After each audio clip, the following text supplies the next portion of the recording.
Hello guys, इस video में हम लोग surface areas and volumes of 3D object पढ़ेंगे। देखिए, हमारे पास जितना 3D ऑब्जेक्ट है, अगर उसका सरफेस एरियाज एंड वॉल्यूम का फॉर्मूला आपको याद नहीं रहता है या इसका सरफेस एरियाज और वॉल्यूम का फॉर्मूला कैसे डिराइव हुआ वो आपको पता नहीं, तो वीडियो का आखिर तक देखिए, आपको पूरा कॉन्सेप्ट क्लियर हो जाएगा सरफेस एरियाज और वॉल्यूम के बारे में। ठीक है, तो इस वीडियो में हम कवर करने वाले surface areas and volumes of cuboid, cube, cylinder, cone, sphere and hemisphere. ठीक है स्टूडेंट, तो चलिए स्टार्ट करते हैं। First, surface areas and volume of cuboid.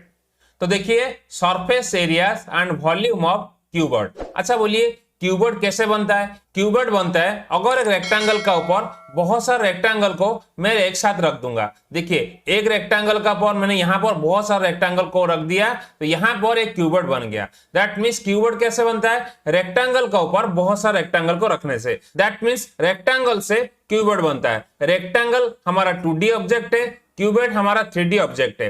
Rectangle में लेंथ और ब्रेथ होता है, बट क्यूबॉइड में लेंथ ब्रेथ के साथ साथ यहाँ पर हाइट आपको रहेगा। ठीक है, अच्छा क्या बता सकते हो ये जो क्यूबॉइड है, ये क्यूबॉइड में कितना फेस है? देखिए, एवरी क्यूबॉइड और क्यूब में टोटल 6 फेस होता है। कैसे? देखिए, यहाँ पर टॉप फेस है, बॉटम फेस है, 2 फेस हो गया। यहाँ पर फ्रंट और रियर, ये 2 फेस हो गया, मतलब 4 फेस हो गया। और यहाँ पर लेफ्ट साइड और राइट साइड 2 फेस हो गया। दैट मीन्स यहाँ पर टोटल 6 फेस हो रहा है। अच्छा, ये जो 6 फेस बन रहा है, एक एक फेस क्या है? एक एक फेस आपका क्या बनेगा? एक रेक्टेंगल बनेगा। दैट मीन्स अगर बात करोगे यहाँ पर बॉटम ABCD, ये क्या है? मेरा बॉटम है।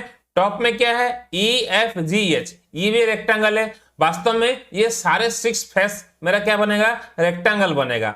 मान लीजिए ये क्यूबॉइड में BC लेंथ मेरा L है, AB ब्रेथ मेरा B है और BG हाइट मेरा H है। ठीक है, देखिए अगर BC यहां पर L है, दैट मींस AD क्या हो जाएगा?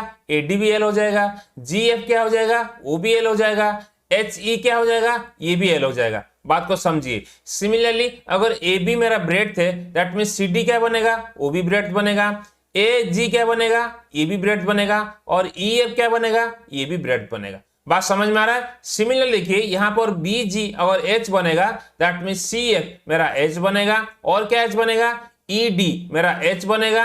और यहां पर AH ये भी मेरा H बनेगा। ये सब हाइट हो गया। देखिए, मैं सारे साइड को डिनोट कर दिया LBH का फॉर्म में। ठीक है, अच्छा देखिए, मैं यहां पर लिख देता हूं क्या क्या L बन रहा है, क्या क्या H बन रहा है और क्या क्या B बन रहा है।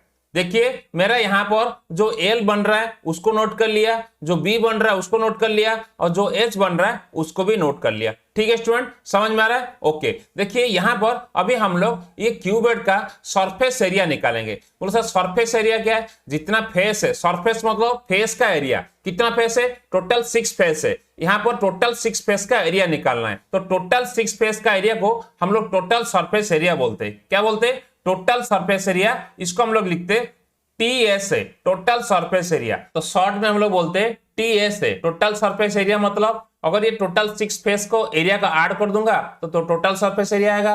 तो 6 फेस कौन सा है?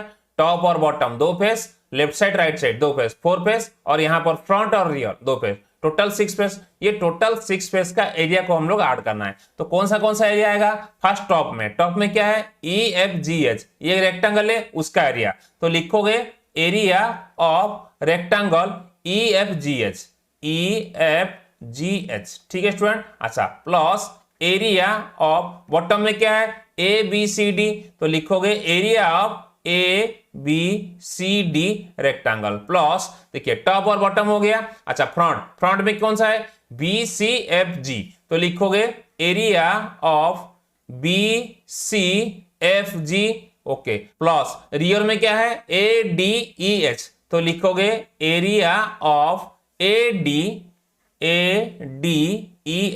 ठीक है, ये हो गया 4 फेस। और कौन सा फेस बच रहा है? दोनों साइड में, मतलब लेफ्ट साइड में क्या है? एरिया ऑफ ABGH, तो लिखोगे area of ABGH।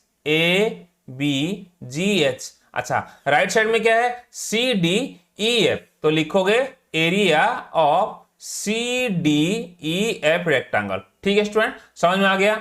Okay, is equal to area of EFGH। देखिए, एरिया ऑफ EFGH जो टॉप में लेंथ क्या है, एल है, ब्रेथ क्या है, बी है, और बॉटम में भी देखिए लेंथ मेरा एल है, ब्रेथ मेरा बी है। दैट मीन्स ये टॉप और बॉटम का दोनों का सरफेस एरिया सेम होगा। तो area of E F G H क्या होगा, लेंथ इंटू ब्रेथ होगा। तो लिख दिया लेंथ इंटू ब्रेथ, क्योंकि रेक्टेंगल का एरिया लेंथ इंटू ब्रेथ होता है, और यहाँ पर एल लेंथ है, बी भी ब्रेथ है। अच्छा, एरिया ऑफ एबीसीडी क्या होगा, वो भी एल इंटू बी होगा। Okay, plus area of B C F G, देखिए B C F G, B C F G मतलब फ्रंट में क्या है, फ्रंट में लेंथ आपका एल है और ब्रेथ आपका एच है। That means L into H हो जाएगा। तो मैं लिख दिया लेंथ इंटू ब्रेथ मतलब एल इंटू एच। अच्छा देखिए बैक साइड में भी क्या है, लेंथ मेरा एल है और एच मेरा क्या है, ब्रेथ है, तो ये भी एल इंटू एच हो जाएगा। ये किसका एरिया होगा, ये area of A D E H. ठीक है, ओके, ये हो गया। प्लस अभी क्या बच रहा है, लेफ्ट साइड और राइट साइड। लेफ्ट साइड में क्या है, area of A B G H. A B G H का एरिया क्या है, लेंथ इंटू ब्रेथ, और यहां पर लेंथ मेरा बी है और ब्रेथ मेरा एच है, तो ये बी इंटू एच हो जाएगा। ठीक है स्टूडेंट, तो ये मैंने लिख दिया बी इंटू एच, और राइट साइड में क्या है, इसका भी एरिया बी इंटू एच हो जाएगा, तो मैं लिख दिया बी इंटू एच। ठीक है स्टूडेंट, समझ में आ रहा है। ओके, देखिए ये 2 टाइम्स एल बी हो जाएगा, 2 टाइम्स एल एच हो जाएगा, 2 टाइम्स बी एच हो जाएगा। ठीक है स्टूडेंट, ओके, अगर ये तीनों में से मैं 2 कॉमन लूंगा, क्या बनेगा, 2 times L B, 2 times L H plus 2 times B H. ठीक है, उसको आप अरेंज करके भी लिख सकते हो, 2 कॉमन लेके 2 times L B plus B H plus H L. ये हो गया बेटा total surface area of cuboid. बहुत आसान है, 6 फेस का एरिया को अगर ऐड कर दोगे तो total surface area of cuboid होता है। ठीक है, इसको नोट कर लीजिए। अभी हम लोग लैटरल सरफेस एरिया या एलएस ऑफ क्यूबॉइड निकालते हैं। देखिए कोई भी फ्लैट सरफेस का हम लोग एलएस से निकालते हैं, लैटरल सरफेस से निकालते हैं। अगर कोई सरफेस फ्लैट नहीं है, सर्कल टाइप का है, सर्कुलर टाइप का है, उसको हम लोग कर्व सरफेस एरिया निकालते हैं। मतलब अगर कर्व सरफेस रहेगा तो उसका हम लोग कर्व सरफेस एरिया निकालेंगे, अगर फ्लैट रहेगा तो उसको लैटरल सरफेस एरिया निकालेंगे। देखिए क्यूबॉइड और क्यूब का हम लोग लैटरल सरफेस एरिया निकालते हैं। बाकी जो ऑब्जेक्ट है हमारे पास, स्फीयर हो गया, सिलेंडर हो गया, कोन हो गया, हेमिस्फीयर हो गया, उसका हम लोग कर्व सरफेस एरिया निकालते हैं। ठीक है, तो हम लोग अभी क्या निकालेंगे, ये फ्लैट सरफेस है तो लैटरल सरफेस एरिया, तो लैटरल सरफेस एरिया उसको हम लोग शॉर्ट में एल एस ए बोलते हैं। तो एल एस होता है क्या वास्तव में, देखिए लैटरल सरफेस एरिया का मतलब टॉप और बॉटम ये 2 फेस को अगर आप एक्सक्लूड कर दोगे, माइनस कर दोगे, जो फेस बचेगा उसी को हम लोग लैटरल सरफेस एरिया बोलते हैं। उसको बोलते हैं एरिया ऑफ 4 वॉल। तो सर एरिया 4 वॉल क्या होता है, देखिए आपका जो रूम में आप बैठे हो, जो रूम में बैठ के आप वीडियो देख रहे हो, वो रूम का टॉप का और बॉटम का फेस को अगर माइनस कर दोगे या एक्सक्लूड कर दोगे एरिया से, जो एरिया बनेगा वास्तव में देखिए आपका 4 साइड में 4 वॉल है, उसी का एरिया को हम लोग एरिया 4 वॉल बोलते हैं या एल एस से लैटरल सरफेस एरिया बोलते हैं। आपका रूम कोई भी शेप हो सकता है, क्यूबॉइड हो सकता है या क्यूब भी हो सकता है। ठीक है, तो यहाँ पर लैटरल सरफेस एरिया को हम लोग एरिया ऑफ 4 वॉल बोलते हैं। तो लैटरल सरफेस एरिया क्या होता है, वास्तव में टॉप और बॉटम को अगर एक्सक्लूड कर दोगे तो total surface area of cuboid क्या हुआ था, देखिए total surface area of cuboid इससे पहले हमने निकाला था 2 times L B plus 2 times B H plus 2 times H L. ठीक है, इससे पहले मैं निकाल चुका हूं। देखिए अभी क्या करेंगे, टॉप और बॉटम ये दोनों को एक्सक्लूड करेंगे। टॉप में क्या है, एल इंटू बी है, एल बी है, बॉटम में भी एल इंटू बी है। That means 2 times L B को हम लोग काउंट नहीं करेंगे, उसको एक्सक्लूड कर देंगे। तो बचेगा कितना, देखिए बचेगा हमारा 2 times B H plus 2 times H L बचेगा। ये क्या हो गया, ये लैटरल सरफेस एरिया या एल एस ए हो जाएगा। अच्छा देखिए अगर ये दोनों में से मैं 2h कॉमन ले लूंगा, 2h कॉमन चला जाएगा, यहां पर क्या बच रहा है, b बच रहा है, और यहां पर क्या बच रहा है, l बच रहा है। That means lateral surface area हो गया 2h into B plus L, या आप लिख सकते हो 2h into L plus B. ये हो गया lateral surface area of cuboid. ठीक है स्टूडेंट, समझ में आ गया, ये क्यूबॉइड का टोटल सरफेस एरिया हो गया, ये लैटरल सरफेस एरिया हो गया। अच्छा क्यूबॉइड का वॉल्यूम कैसे निकालेंगे, चलिए देखते हैं नेक्स्ट पेज में।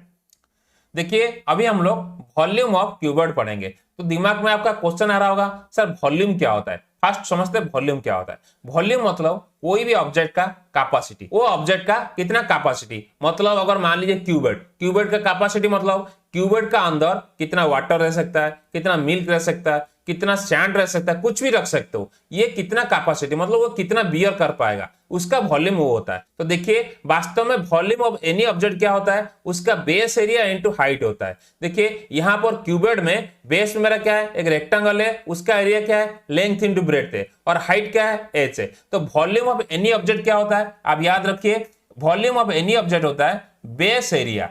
तो बेस एरिया के साथ अगर मैं उसका हाइट को मल्टीप्लाई कर दूंगा तो उसका वो वॉल्यूम होता है। ठीक है, अच्छा तो वॉल्यूम ऑफ क्यूबॉइड क्या होगा, बेस एरिया, यहां पर लेंथ इंटू ब्रेड्थ है, यहां पर बेस में तो यहां पर रेक्टेंगल है, लेंथ इंटू ब्रेड्थ, और यहां पर हाइट क्या है, एच है। तो वॉल्यूम ऑफ क्यूबॉइड क्या हो जाएगा, length into breadth into height. ठीक है स्टूडेंट, समझ में आ गया, ये हो गया वॉल्यूम ऑफ एनी क्यूबॉइड। ठीक है, अभी हम लोग क्यूब का LSA, lateral surface area, total surface area और वॉल्यूम कैसे निकालेंगे, चलिए देखते हैं नेक्स्ट पेज में। Surface areas and volume of cube, मतलब क्यूब का टोटल सरफेस एरिया और लैटरल सरफेस एरिया और वॉल्यूम क्या होता है। अच्छा फास्ट समझते हैं क्यूब क्या होता है। क्यूब क्या होता है, अगर कोई एक स्क्वायर का ऊपर बहुत सारे स्क्वायर एक साथ रखोगे तो ये क्या बनेगा, क्यूब बनेगा। तो क्यूब किससे बनता है, क्यूब स्क्वायर से बनता है। स्क्वायर हमारा 2D ऑब्जेक्ट है और क्यूब हमारा 3D ऑब्जेक्ट है। इसका मतलब क्यूब में सारे साइड इक्वल होगा। मान लीजिए ये सारे साइड को मैंने ए लिख दिया, तो क्यूब में टोटल फेस कितना होगा, और सर टोटल फेस तो 6 होता है, तो TS है या total surface area of cube क्या होगा, तो सर एरिया ऑफ 6 फेस। तो लिख सकते हो, आप लिख सकते हो sum of area of 6 face, sum of area of 6 face, area of 6 face. अच्छा देखिए यहां पर सारे फेस का वैल्यू इक्वल है और सारे फेस स्क्वायर है, तो एक फेस का या एक स्क्वायर का एरिया क्या होगा, ए स्क्वायर, और 6 फेस है यहां पर, तो 6 into area of 1 face, area of 1 face. ठीक है स्टूडेंट, समझ में आ रहा है, 1 फेस, तो 1 फेस का एरिया क्या होगा, एक स्क्वायर का area A into A square, that means 6 into A square. तो total surface area of cube क्या हो गया, 6 स्क्वायर। तो आप लिख सकते हो total surface area of cube क्या हो गया, बोलो सर 6 स्क्वायर। बहुत आसान है, लिख दिया 6 स्क्वायर। अच्छा lateral surface area LSA, LS of cube क्या होगा, एलएस मतलब टॉप और बॉटम को छोड़ दोगे, दैट मींस टॉप में ए स्क्वायर और बॉटम में भी ए स्क्वायर, मतलब 2 स्क्वायर माइनस हो जाएगा, ए स्क्वायर प्लस ए स्क्वायर, 2 स्क्वायर माइनस हो जाएगा। अगर मैं 6 स्क्वायर से माइनस 2 स्क्वायर कर दूंगा तो कितना बचेगा, 4 साइड 4 ए स्क्वायर। आप ये भी बोल सकते हो एरिया ऑफ 4 वॉल। अच्छा यहाँ पर एक वॉल का एरिया कितना है, ए स्क्वायर, तो यहाँ पर 4 वॉल का एरिया कितना होगा, 4 ए स्क्वायर। तो इसीलिए एलएसए या lateral surface area of cube क्या हो जाएगा, 4a स्क्वायर हो जाएगा। अच्छा बता सकते हो इसका वॉल्यूम कितना होगा, मैंने बताया था वॉल्यूम होता है base area into height. Base में एरिया क्या है, ए स्क्वायर, अच्छा हाइट क्या है, इसका हाइट भी ए है, दैट मींस इसका वॉल्यूम क्या हो जाएगा, ए क्यूब वॉल्यूम हो जाएगा। ठीक है स्टूडेंट, बहुत आसान है, ये हो गया surface areas and volume of cube. Next page में हम लोग surface areas and volume of cylinder निकालते। अच्छा सिलेंडर, सिलेंडर कैसे बनता है, सिलेंडर बनता है एक सर्कल का ऊपर अगर आप बहुत सारे सर्कल को एक साथ रखोगे तो क्या बन जाएगा, सिलेंडर बन जाएगा। वास्तव में ये एक राइट एंगुलर सिलेंडर होता है। और सर राइट एंगुलर सिलेंडर मतलब देखिए ये स्ट्रेट 90 डिग्री में खड़ा है। अगर आप क्या करोगे, एक सर्कल का ऊपर थोड़ा टेढ़ा करके एक सर्कल रखो, सर्कल को आप कॉइन मान सकते हो, एक कॉइन का ऊपर एक कॉइन रखा लेकिन स्ट्रेट नहीं रखा, थोड़ा टेढ़ा करके रखा, वो आपका राइट एंगुलर सिलेंडर नहीं बनेगा। ठीक है, तो यहां पर वास्तव में एक राइट एंगुलर सिलेंडर बन रहा है। अच्छा अगर ये सिलेंडर बना, इसको अगर मैं यहां से और यहां से काट दूंगा, ये सिलेंडर कैसे बनेगा, देखिए ये सिलेंडर बना और इसको मैंने काट दिया, काटने के बाद क्या बना, देखिए काटने के बाद ये एक रेक्टेंगल बन जाएगा। देखिए कैसे बनता है, ये जो ऊपर वाला सर्कल है आपका, ऊपर वाला सर्कल और नीचे वाला सर्कल जो काट दोगे ये स्ट्रेट हो जाएगा, स्ट्रेट होने के बाद क्या बन जाएगा, ये आपका एक रेक्टेंगल बन जाएगा। देखिए यहाँ पर जो ऊपर वाला सर्कल या जो नीचे वाला सर्कल, इसको हम लोग काट दिया। अच्छा सर्कल का सर्कमफ्रेंस या पेरीमीटर क्या होता है, उसका 2 पाई आर होता है, मतलब उसका टोटल डिस्टेंस, बाउंड्री का डिस्टेंस कितना होता है, 2 पाई आर होता है टोटल सर्कमफ्रेंस। दैट मींस इसको काटने के बाद रेक्टेंगल बन गया। देखिए यहां पर ये क्या था, 2 पाई आर, मैं यहां पर लिख रहा हूं, देखिए ये अब मेरा था 2 पाई आर।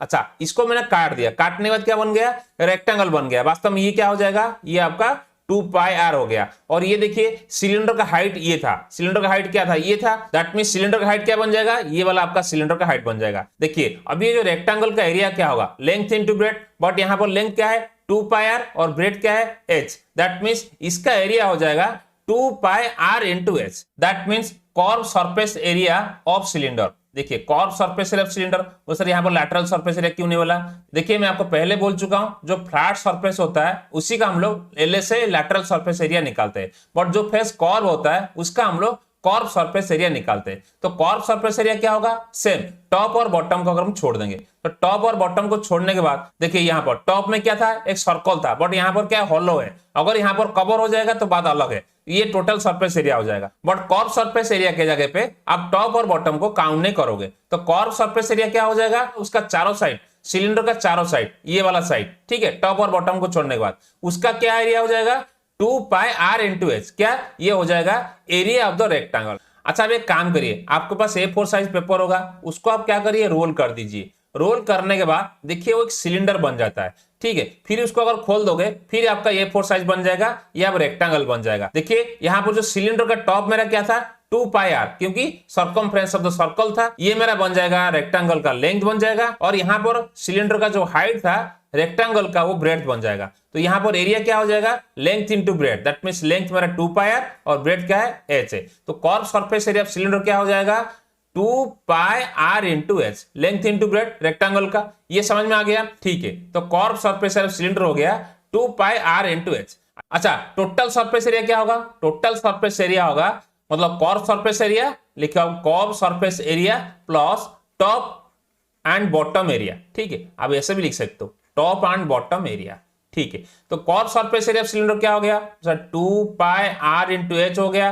टॉप में क्या है एक सर्कल है, बॉटम में भी एक सर्कल है, और सर्कल का एरिया क्या होता है पाई आर स्क्वायर। तो टॉप का एरिया हो जाएगा पाई आर स्क्वायर और बॉटम का एरिया हो जाएगा पाई आर स्क्वायर। देखिए इसको क्या करोगे ये हो जाएगा 2 pi r into H plus pi are square plus pi are square, क्या हो जाएगा 2 पाई आर स्क्वायर हो जाएगा। देखिए ये दोनों में से मैं 2 पाई आर कॉमन लूंगा तो क्या बचेगा एच प्लस आर बचेगा। That means total surface area of cylinder क्या हो जाएगा, टोटल सरफेस ऑफ सिलेंडर हो जाएगा 2 पाई आर, लिखोगे 2 pi r into H plus r, ये आपका formula total surface area of cylinder. ठीक है स्टूडेंट समझ में आ गया, टोटल सरफेस एरिया हो गया, curve surface area of cylinder हो गया। अभी हम देखते हैं वॉल्यूम ऑफ सिलेंडर कैसे निकालते हैं, चलिए देखते हैं नेक्स्ट पेज में।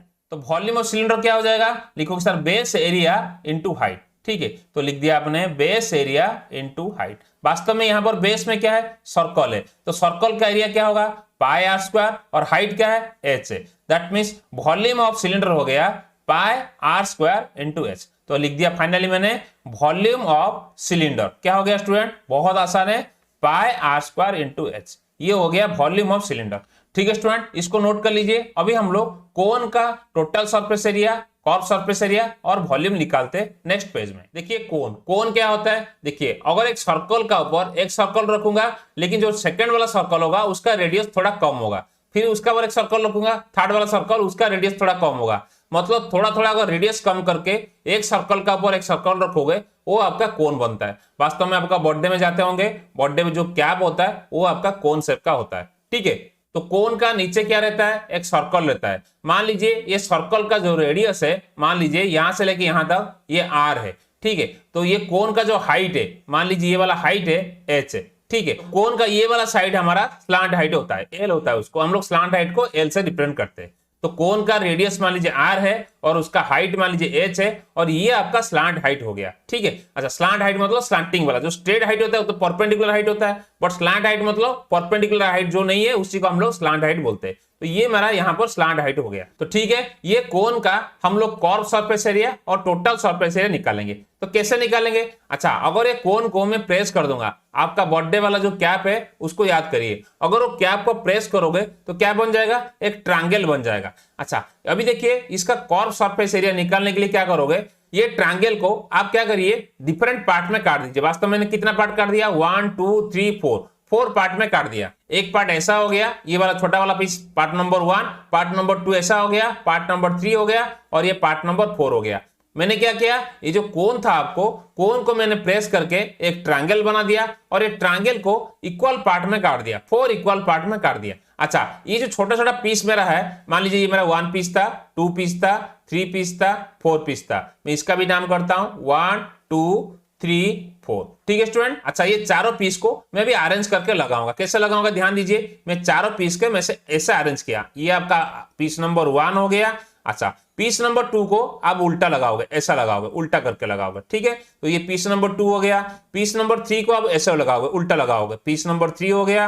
पीस नंबर 4 को फिर से उल्टा करके लगाओगे, ये हो गया पीस नंबर 4। देखिए वास्तव में ये क्या बन जाएगा, ये एक रेक्टेंगल बन जाएगा। बोलो सर आपको यहां तो दिखता नहीं रेक्टेंगल, देखिए ये 4 पीस है इसलिए नहीं दिखता है। अगर ये ट्रायंगल को मैं बहुत सारा इक्वल पीस में कर दूंगा और ऐसा एक ऑल्टर करके लगाऊंगा, उल्टा लगाऊंगा, दैट मींस वो एक रेक्टेंगल बनेगा। अच्छा, ये रेक्टेंगल का हमें क्या करना है, एरिया निकालना है। ये रेक्टेंगल का एरिया क्या होगा, कर्व सरफेस एरिया कोन होगा। अच्छा, क्या बता सकते हो ये ट्रायंगल का ये वाला साइड का वैल्यू कितना होगा? देखिए ये ट्रायंगल का ये वाला साइड का वैल्यू, ये जो सर्कल है सर्कल का सर्कमफ्रेंस से इक्वल होगा, क्योंकि सर्कल का सर्कमफ्रेंस को हम लोग प्रेस करके ट्रायंगल बनाया, दैट मींस ये 2 पाई आर होगा। अच्छा, ये 2 पाई आर को मैंने क्या किया, 4 पीस में डिवाइड कर दिया, आधा गया ऊपर आधा गया नीचे। 2 पाई आर का आधा कितना, पाई आर, ये हो गया पाई आर और ये आपका पाई आर। अच्छा, ये मेरा क्या था, ये स्लांट हाइट था। देखिए ये स्लांट हाइट, ये स्लांट हाइट, तो ये मेरा क्या हो जाएगा, स्लांट हाइट हो जाएगा। बात समझ में आ रहा है? देखिए ये रेक्टेंगल का एरिया क्या हो जाएगा, लेंथ इंटू ब्रेड। लेंथ मेरा क्या है, पाई आर, ब्रेड क्या है, L. That means curve surface area of cone क्या हो जाएगा, curve surface area of cone मेरा निकल के आ रहा है क्या, देखिए length into breadth, that means pi r into L, तो ये हो जाएगा pi r L. Curve surface area cone क्या हो गया, पाई आर एल। उम्मीद है आपको समझ में आ रहा होगा। अच्छा, total surface area, total surface area कैसे निकालेंगे, curve surface area plus top and bottom. यहां पर टॉप में तो कुछ नहीं है, बॉटम में सर्कल है, तो curve surface area plus area of circle, area of bottom circle लिख सकते हो या एरिया ऑफ सर्कल लिख सकते हो। तो कर्व सरफेस एरिया क्या हो गया सर, पाई आर एल हो गया। एरिया ऑफ सर्कल क्या होता है, पाई आर स्क्वायर होता है। अच्छा, यहां पर पाई और आर कॉमन चला जाएगा तो एल प्लस आर बचेगा। ये क्या हो गया, टोटल सरफेस एरिया कोन हो गया। ठीक है स्टूडेंट, तो अब लिख सकते हो टोटल सरफेस एरिया क्या हो जाएगा, pi r into L plus r, किसका, कोन का। ठीक है, इसको नोट कर लीजिए। इसको इरेज करके हम वॉल्यूम ऑफ कोन निकालते। वॉल्यूम ऑफ कोन, कोन का वॉल्यूम निकालने के लिए एक एक्सपेरिमेंट किया गया था। क्या एक्सपेरिमेंट किया गया था, मान लीजिए हमारा पास एक कोन है जिसका रेडियस आर है और जिसका हाइट एच है। सेम रेडियस सेम हाइट का एक सिलेंडर लिया गया। यहां पर सिलेंडर का रेडियस आर हो जाएगा और सिलेंडर का हाइट एच हो जाएगा। अच्छा, उसके बाद ये कोन में पानी भरा गया। पानी भर के यहां पर सिलेंडर में डाला गया। देखा गया कि सिलेंडर पूरा नहीं भर रहा है। देखिए पानी भर के सिलेंडर में डाला गया, मतलब यहां पर कोन का जो वॉल्यूम है यहां पर ट्रांसफर किया गया, किसमें, सिलेंडर का अंदर। देखिए यहां पर 1 टाइम भरने के बाद पूरा सिलेंडर नहीं भरा। अच्छा, सेकेंड टाइम डाला गया। सेकेंड टाइम डालने के बाद देखा गया पूरा नहीं भर रहा है। जब थर्ड टाइम यहां पर पानी भर के भरा गया सिलेंडर का अंदर, तो सिलेंडर कंप्लीटली फुल हो गया। इससे हमको यह समझ में आ रहा है यहां पर 3 times volume of cone is equal to volume of cylinder. That means मैं लिख सकता हूं 3 times volume of cone is equal to volume of cylinder. ठीक है स्टूडेंट, समझ में आ रहा है? Okay, that implies 3 times volume of cone, मैं लिखा 3 टाइम्स वॉल्यूम ऑफ कोन हो जाएगा वॉल्यूम ऑफ सिलेंडर। अच्छा, वॉल्यूम ऑफ सिलेंडर क्या होता है, वॉल्यूम ऑफ सिलेंडर होता है base area into height, that means pi are square H. यहां पर बेस में क्या सर्कल है, पाई आर स्क्वायर, हाइट क्या है, एच है, तो pi are square, volume of cylinder pi are square H हम लोग पहले पढ़ चुके हैं। ओके, दैट मींस क्या हो जाएगा, वॉल्यूम ऑफ कोन क्या हो जाएगा, वॉल्यूम ऑफ कोन हो जाएगा 1/3 पाई आर स्क्वायर एच। ये हो गया वॉल्यूम ऑफ कोन। तो वॉल्यूम ऑफ कोन का फॉर्मूला होता है 1/3 पाई आर स्क्वायर एच, या 1/3 ऑफ वॉल्यूम ऑफ सिलेंडर। ठीक है स्टूडेंट, समझ में आ गया? इसको नोट कर लीजिए। नेक्स्ट पेज में हम लोग सरफेस एरिया ऑफ स्फीयर निकालेंगे और हेमिस्फीयर निकालेंगे। स्फीयर, देखिए स्फीयर सर्कल से डिराइव होकर आया। सर्कल हमारा 2D ऑब्जेक्ट है, बट स्फीयर हमारा 3D ऑब्जेक्ट है। देखिए आप घर पे बहुत सारे स्फीयर ऑब्जेक्ट यूज करते होंगे। आपका घर पे ग्लोब्स रहेगा, वो ग्लोब्स आपका स्फीयर है। क्रिकेट बॉल खेलते हो, क्रिकेट बॉल आपका स्फीयर है। अच्छा, मान लीजिए ये जो स्फीयर मैंने ड्रॉ किया गया, ये स्फीयर का रेडियस, मतलब यहाँ सेंटर से लेके बाउंड्री तक ये डिस्टेंस आपका आर है। ठीक है, अच्छा ये स्फीयर का रेडियस मैंने आर ड्रॉ कर लिया। अच्छा, ये स्फीयर का हम लोग टोटल सरफेस एरिया निकालेंगे। देखिए स्फीयर में टॉप और बॉटम सारे सर्कल होता है, तो यहाँ पर कर्व सरफेस एरिया निकलेगा नहीं, यहाँ पर टोटल सरफेस एरिया निकलेगा। तो total surface area of sphere क्या होगा, इसका फॉर्मूला होता है 4 पाई आर स्क्वायर। बोले सर 4 पाई आर स्क्वायर कैसे होता है? देखिए इसके लिए यहाँ पर फिर से एक एक्सपेरिमेंट किया गया। मान लीजिए मेरे पास एक ऐसा स्फीयर है, ये स्फीयर का सरफेस एरिया निकालने के लिए क्या करोगे, आप एक एंड से आपका पास जो धागा है, सुतली है या थ्रेड है, इसको आप रैप करना शुरू करोगे, कंटिन्यू बिना गैप का रैप करोगे। यहां से रैप किया और यहां पर एंड किया। उसके बाद क्या करोगे, जो थ्रेड से आपने रैप किया था वो थ्रेड को निकाल दीजिए। ठीक है, मान लीजिए इसका रेडियस क्या है, ये जो स्फीयर है इसका रेडियस आर है, ये जो सर्कल है इसका रेडियस भी आर होना चाहिए। ये चारों सर्कल का रेडियस मेरा आर है। ठीक है, देखिए तो ये सर्कल में घुमाना शुरू किया, जो थ्रेड आपने यहां से निकाला था ये सर्कल में घुमाना शुरू किया। आपने देखा एक सर्कल घुमाने के बाद, रैप करने के बाद और थ्रेड बच रहा है, फिर दूसरा सर्कल को रैप किया फिर भी बच रहा है, तीसरा किया फिर भी बच रहा है, चौथा किया, पूरा चौथा सर्कल को रैप करने के बाद ये जो थ्रेड यहां से निकला था स्फीयर में, ये कंप्लीट हो गया, खत्म हो गया। इससे हमको ये समझ में आ रहा है ये एक सर्कल का एरिया क्या होता है, तो सर एक सर्कल का एरिया पाई आर स्क्वायर होता है। अच्छा, यहाँ पर 4 सर्कल को आपने रैप किया तो 4 पाई आर स्क्वायर हो गया। इससे हमको ये समझ में आ रहा है तो स्फीयर का एरिया होता है 4 सर्कल का एरिया के साथ बराबर होता है। दैट मींस 4 सर्कल का एरिया क्या है, 4 पाई आर स्क्वायर। एक सर्कल का पाई आर स्क्वायर तो 4 सर्कल का क्या होगा, 4 पाई आर स्क्वायर। तो सरफेस एरिया ऑफ स्फीयर हो जाएगा 4 पाई आर स्क्वायर। ठीक है स्टूडेंट, ये उसका कॉन्सेप्ट है। अच्छा, सरफेस एरिया ऑफ स्फीयर हो गया। अभी हम लोग वॉल्यूम ऑफ स्फीयर निकालेंगे। देखिए वॉल्यूम ऑफ स्फीयर निकालने के लिए फिर आपको एक एक्सपेरिमेंट करना पड़ेगा। मान लीजिए ये जो स्फीयर है आपका रेडियस क्या है, आर है। ठीक है, अच्छा यहां पर जो कोन है इसका रेडियस भी आर है। ध्यान दीजिए, सेम रेडियस का एक स्फीयर लिया और सेम रेडियस का एक कोन लिया। अच्छा, वॉल्यूम ऑफ स्फीयर के लिए क्या करोगे, ये कोन में पानी भरना शुरू करोगे। ये कोन में पानी भर के ये स्फीयर का अंदर डालोगे। एक बार डालोगे तो देखा गया कि ये स्फीयर कंप्लीटली फुल नहीं हुआ। जो सेकंड टाइम डालोगे तो ये जो स्फीयर है पूरा कंप्लीटली फुल हो रहा है। देखिए इसका अंदर पानी भरा मतलब क्या है, ये वॉल्यूम ऑफ कोन हो गया। तो वन टाइम जो पानी भरोगे तो वॉल्यूम ऑफ कोन स्फीयर के साथ इक्वल नहीं हो रहा है, कुछ बच रहा है, ये आधा हो रहा है। जब सेकंड टाइम भरोगे ये पूरा स्फीयर कंप्लीटली फुल हो रहा है। तो इससे हमको ये समझ में आ रहा है 2 times volume of cone is equal to volume of sphere होगा। दैट मींस मैं लिख सकता हूं वॉल्यूम ऑफ 2 कोन या 2 times volume of cone is equal to volume of sphere हो जाएगा। Okay, that implies 2 times volume of cone. तो volume of cone क्या होता है, 1/3 पाई आर स्क्वायर एच। ये क्या हो गया, वॉल्यूम ऑफ स्फीयर हो जाएगा। ठीक है स्टूडेंट, समझ में आ रहा है? तो ये हो गया मेरा volume of sphere. Okay, that implies ये हो जाएगा 2/3 into pi are square H, pi are square H okay is equal to 2/3 into pi are square. तो सर एच कैसे निकालेंगे, स्फीयर का एच क्या होता है? देखिए स्फीयर का एच मतलब यहां पर total diameter of the sphere. That means ये आर होगा तो ये आर होगा। देखिए यहां से यहां तक क्या हो गया, हाइट ऑफ द स्फीयर हो गया। That means height of the sphere क्या होता है, डायमीटर होता है, 2 टाइम्स आर होता है। तो आप लिख सकते हो एच के जगह पे 2r। देखिए 2 इंटू 2 कितना हो गया, 4/3 पाई आर स्क्वायर इंटू आर कितना हो जाएगा, r3। तो वॉल्यूम ऑफ स्फीयर हो गया 4/3, फाइनल आंसर आ गया 4/3 पाई r3। तो वॉल्यूम ऑफ स्फीयर क्या हो गया, 4/3 पाई r3। ठीक है स्टूडेंट, ये हो गया वॉल्यूम ऑफ स्फीयर। इसके बाद हम लोग हेमीस्फीयर का curve surface area, total surface area और वॉल्यूम निकालते। चलिए देखते हैं नेक्स्ट पेज में।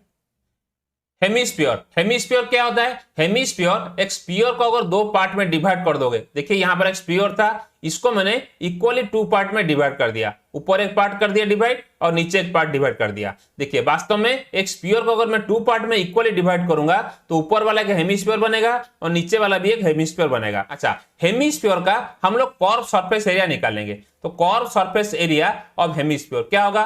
देखिए स्फीयर का एरिया क्या था, स्फीयर का एरिया 4 पाई आर स्क्वायर था, तो इसका आधा हो जाएगा 4 पाई आर स्क्वायर बाई 2 हो जाएगा। That means curve surface area हो जाएगा 2 पाई आर स्क्वायर, किसका, हेमीस्फीयर का। अच्छा, टोटल सरफेस एरिया, देखिए टोटल सरफेस एरिया के लिए क्या करोगे, कर्व सरफेस एरिया प्लस यहां पर देखिए टॉप में एक सर्कल है तो एरिया ऑफ सर्कल लिख सकते हो, एरिया ऑफ टॉप सर्कल लिख सकते हो, टॉप सर्कल लिख सकते हो। अगर ऐसा उल्टा है तो बॉटम सर्कल भी लिख सकते हो। ठीक है, तो यहां पर कर्व सरफेस एरिया क्या हो जाएगा, तो सर 2 पाई आर स्क्वायर। अच्छा, एरिया ऑफ सर्कल क्या है, तो sir pi are square. That means total surface area of hemisphere हो गया 3 पाई आर स्क्वायर। ठीक है स्टूडेंट, समझ में आ गया? ये हो गया total surface area of hemisphere. अच्छा, वॉल्यूम ऑफ हेमीस्फीयर क्या होगा? देखिए volume of hemisphere, volume of hemisphere क्या होगा, स्फीयर का वॉल्यूम जितना था उसका आधा हो जाएगा। स्फीयर का वॉल्यूम कितना था, 4/3 पाई r³ था डिवाइडेड बाई 2, उसका आधा। दैट मींस क्या हो जाएगा 4/3 पाई r³ इंटू 1/2। ये 2, इसे काटोगे तो 2 हो जाएगा, that means volume of hemisphere हो जाएगा 2/3 पाई आर क्यूब। ठीक है स्टूडेंट, ये हो गया वॉल्यूम ऑफ हेमिस्फीयर। उम्मीद है आपको सारे ऑब्जेक्ट का curve surface area, total surface area और वॉल्यूम समझ में आ गया। अगर आपको समझ में आ गया और आप वीडियो अच्छा लगा तो दोस्तों के साथ शेयर करिए। अगर आप चैनल में नया हो तो चैनल को सब्सक्राइब करिए। ठीक है, जल्दी मिलते हैं नेक्स्ट वीडियो में, तब तक पढ़ते रहिए, खुश रहिए, बाय बाय।